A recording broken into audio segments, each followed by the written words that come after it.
99 nights in the forest 3 times and even managed to get 170 days without dying. That means we're gonna be talking about our tips and tricks, the exact strategies we use to survive, and how you too can win in 99 nights. The first section of this video, we're gonna be talking about our strategies and what we did to win in the game. The first thing we're gonna talk about is how we split our jobs. So for starters, everyone had their own class before it was actually time to play the game. Me, I was always the medic, which means that I was carrying the bandages and I was also going out scavenging. So like whenever somebody got taken out or got, eaten by wolves, I would come back and revive them. And I was a cook. This role allowed me to season cooked food, to cook steak, to cook morsel, and it allows you to keep your hunger bar up for longer whenever you sprint and go out and hunt for things so you won't come back to base half starving. We also had our viewers play with us most of the time, so if you ever want to play 99 Nights with me and Jay, make sure you come to our streams. But besides that, our viewers also had their own classes and roles, which we always had to adjust to whenever we wanted to get really far into the game. After all of the classes and roles were picked out, we started the game. And at the very beginning, you're supposed to get a whole bunch of wood to level up the campfire to level 3. After that, that's when we would go into our actual jobs. Jay was on food managing and sometimes on campfire leveling up, while me, I was scavenging for treasures and also getting wood for the team. If you're playing with friends, always make sure one person is at least getting the bunnies, so you have morsels to come back home to that are around the campfire, and collecting the berries and carrots around the map, and have somebody else going out getting wood and scrap and getting treasure for the rest of the team. Now we're gonna get into how we built our base. First, we surrounded our base with the saplings left by chopping down the trees all around the forest. This is the first defensive line against the cultists and invading wolves, because we all know that the wolves are so freaking annoying. These wolves will come and snip you in the butt whenever you're trying to chop down trees, look for loot. They will come out of nowhere. So the trees will be your best defense and just hiding from these stupid wolves. What you also can do is you can build some shelves around your base too, just for that extra protection. But sapling is free. It won't use that much wood to build rather than a shelf. So I suggest using saplings. Also make sure when it comes to your base, you don't have everything really disorganized and all over the place, because you want to make sure that everything is like still walkable, because there's gonna come a point where you get a whole bunch of cultists to come, or the campfire goes out and you don't want to just be running into walls or running into stuff over and over again. That could get you eliminated really fast. Another suggestion I have is to save as much of your scrap as possible. Don't build anything that's not really going to be worth it in the end game, like the radar or bear traps or anything like that. They just aren't as helpful as other items that you can build, like the farm plots for infinite food or the beds to increase the day counter. Now, when you're collecting loot, always save your gas canisters and coal. Do not use them right away, because they will be so helpful, especially when your campfire is like level 2 to 3.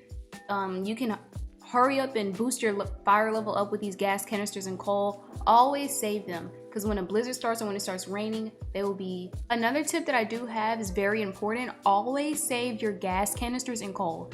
Do not just use them right away. Wait until it's raining or when it starts snowing, or you're actually ready to upgrade your fire when it's like 80% or 90%. The fuel canisters and coal boost your fire up way more than actual wood. I suggest saving them until your fire is like level 5 and you're ready to and you're ready to level it up to the very final level. Also, when you're out and you're wanting to save food and stay out for longer, always eat the berries and carrots that's around the forest. Now, automatically you'll always have someone at base going for like the wolves and the bunnies. That's great food. But when you're trying to stay out for longer, always eat the berries and carrots that are on the ground. You won't have to come back to base as much, and you can also stay out for longer. Our next tip is to stay away from alpha wolves and bears if possible. If you don't have the rifle or the spear already, do not fight alpha wolves. And if you don't have the rifle or anything better, just avoid the bears. You can't fight a bear with just a revolver. It's not worth it to just waste bandages when you're trying to fight bears or alpha wolves. Of course, they drop better food and more food, but I think you would rather have a whole bunch of bandages saved up than a whole bunch of food, because you can just get carrots and berries. You don't have to just eat meat. Our next tip is to make sure you're bringing back loot that you already have for everyone else. Let's say you get a strong flashlight or a rifle, but you already have one. Let's say you get a strong rifle or let's say you get a strong flashlight or a rifle from a chest, but you already have one. Don't just leave it there. Bring it back to the camp for anyone else that doesn't have that item to use for themselves. That way everybody can stay prepared in case something bad happens. I'd rather die. My next tip is to always be flexible. Don't just be somebody who only does one job the entire gameplay. Help get wood or scrap, stay home and collect food, or go and find some useful items for the rest of the team, especially if somebody disconnects or dies. Not only will that help extend your life because you're doing more helpful stuff for every. Not only will that extend your life because you're doing more helpful stuff for the team, but it'll also make you more trustworthy and you'll be a better leader when you do it.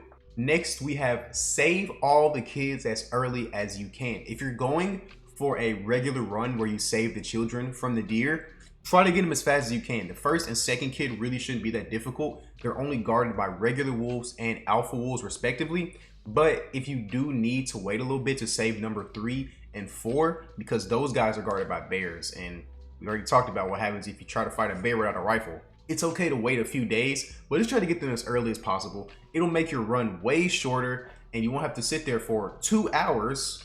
Another tip that I do have is to never be selfish when you're playing 99 Nights in the Forest. Always ask your teammates, what should I build? What can I do? And never be that teammate who just sits there and just stays at camp while everyone else is out there fighting for their lives, getting food. Don't try to farm your days with other people. If you want to do that solo. Next, we got make sure you find and save as many bandages as you can. There's a building called a hospital that sometimes spawns in certain areas of the map. You can go there and there's usually about 2 to 3 bandages and maybe if you get lucky a med kit, and on even rarer chances a piece of cake that will replenish your health when you eat it. Now all of these items are super duper useful and you do not want to use them too fast, because if you do, on the later nights when more cultists spawn, the deer gets hungry and angrier faster, and it's raining way more and your fire has a really high chance of going out. You do not want to miss these bandages. There are certain things that will happen around the world of the game and it'll say news at the top. You can click that button to see exactly what's going on.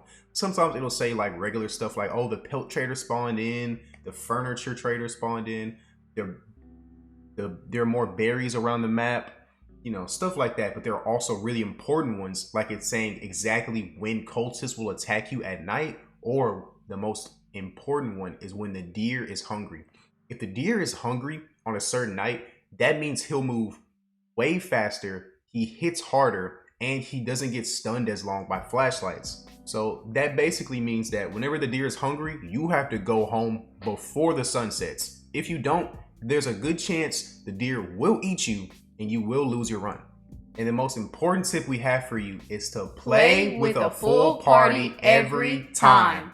Now, the reason you want to do this is because not only is it easier on you because everybody has jobs split up and everybody can help each other at the same time, but you know, you have more firepower, you have more minds that can like put together. Now, sometimes you will have the off chance of getting somebody that's not very helpful, but if that does happen, it's okay because this game isn't super serious, you know? It's supposed to be fun.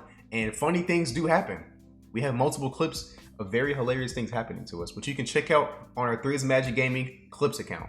And yeah, that's going to be it for today. We hope you guys enjoyed our epic video of tips and tricks for 99 Nights in the Forest. If you did, hit that like button, subscribe to the channel, leave us some comments, drop your own tips and tricks in the comment section down below, and we will see you guys next time. We hate the wolves. 3 and out. Okay, that's right.